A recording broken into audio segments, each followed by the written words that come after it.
Everyone welcome my new super fresh blog को आपण मानकु welcome करूची। बहुत दिन डिस्टेंस पर मु जानी छी मु ब्लॉग बनाउची आ आपण माने भी मो परे अभिमान करके रही जे ये ब्लॉग बनाऊँगी बंद कर दूची पुणी बनाऊँगी पुणी बंद कर दूची बट सॉरी से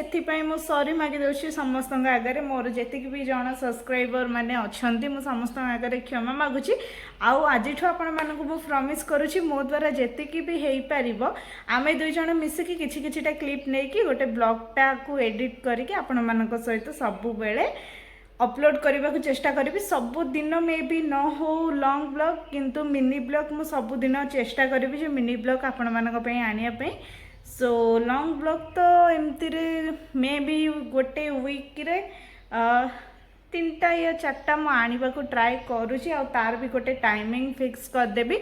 जोटा कि ए टाइमिंग रे ही से ब्लॉगटा आपण मानक सहित मु शेयर कर देबी सेटा आइदर इवनिंग हो या राते हो जहाँ भी हो तो तार टाइमिंगटा आपण मानक मु बहुत जल्दी ब्लॉग रे रिवील करदेवी।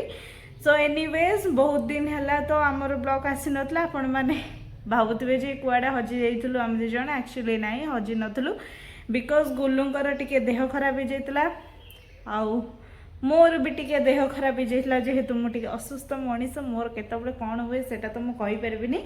एनीवेज चलंतु ए ब्लॉग टी को कंटिन्यू देखंतु। सो गाइस एठी मु सकाळ सकाळ उठिकी एठी प्रिपरेशन रे लागि जाइछि ब्रेकफास्ट बनेयार। आज बनौछि मैगी को टिके चाहा इच्छा हेतला टिके खाइ दबा पई तो एटा बनेकी खाइ देली तापरे सीधा मु चलली फ्रेश फ्रेश होइकिना मो रेडी करिवारे लंच रे बिकॉज गुल्लू को लंच खाई की जिबार अछि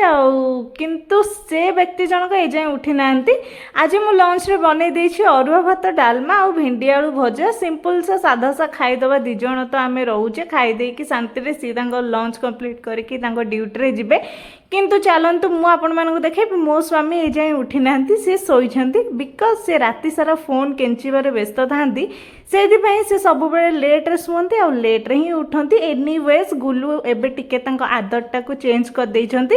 से 9टा भितर उठी जाउछंती आपण माने जदी गेस करिवे 8टा भितर भी से उठी जाउछंती मु किंतु सेंती कहूची तो गुल्लू एटी पळेले आ मु एटी प्रिपरेशन रे लागि जाइछि टिके सुजी काकरा बनेबी जोटा कि फर्स्ट टाइम पे मु बनौछि। सो ये नड़िया आनी देती नड़िया को भल भाव कोरी सारा पर ताधरे जहाँ भी अच्छी सामग्री ताको पकईकी भलरे पूरटी को आम प्रिपेरेसन करदे। आपण मैंने तो जानी थे सुजी काकरा केमी बना जाए से तो मत आपण मानक कहवा कि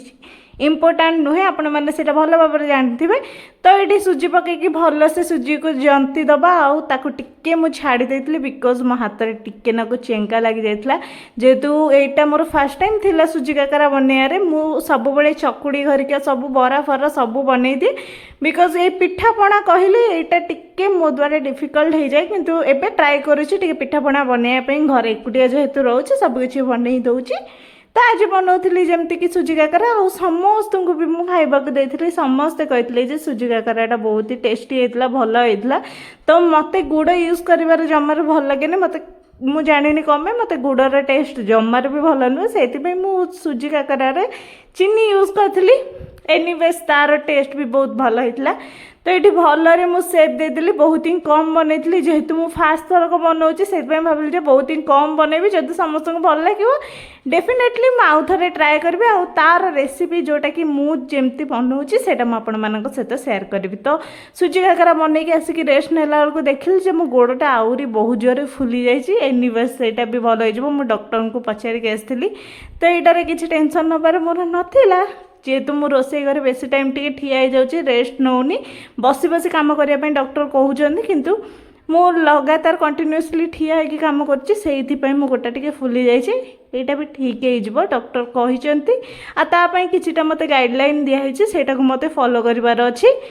देखिपा गोड़टा केते जोर फुली किंतु गुल्लू भी गोड़टा को मोर घसी दिखती राति आउ मु तेल लगे दिन में केतबेले केमती घसी दिए तो सडन मु देखा पाइली जे एते जोर वर्षा उठी तो मत टिके ना क्रेविंग से जाइए पिज्जा खाइबापी तो गुल्लू ये कहीकि पिज्जा मगई देती आउ एटा थिला चीज कॉर्न पिज्जा आउ गोटे है चिली पनीर पिज्जा आपको खाई देकी कंप्लीट कर सारा पर मो भौणी आसी जाइला तार मोर ଚାଉମିନ ସିଙ୍ଗଡ଼ା ସହିତ ସ୍ପ୍ରିଙ୍ଗ ରୋଲ୍ ଖାଇ ଦେଇଥିଲି ତାପରେ ଏଠି ପରଟା ଚିଙ୍ଗୁଡ଼ି ଭଜା ଲେମ୍ବୁ ଆଉ ଡାଲମା ଖାଇକି ମୁଁ ମୋର ଡିନର କମ୍ପ୍ଲିଟ୍ କରିଦେଇଥିଲି। ଆପଣମାନଙ୍କୁ ଯଦି ଏଇ ବ୍ଲଗ୍ଟି ଭଲ ଲାଗିଛି ତ ଜଲ୍ଦି ଯାଇକି ମୋତେ କମେଣ୍ଟରେ ଜଣେଇ ଦିଅନ୍ତୁ ଯେ ଆଉ ଗୋଟେ ବ୍ଲଗ୍ ମୁଁ କେବେ ଆଣିବି।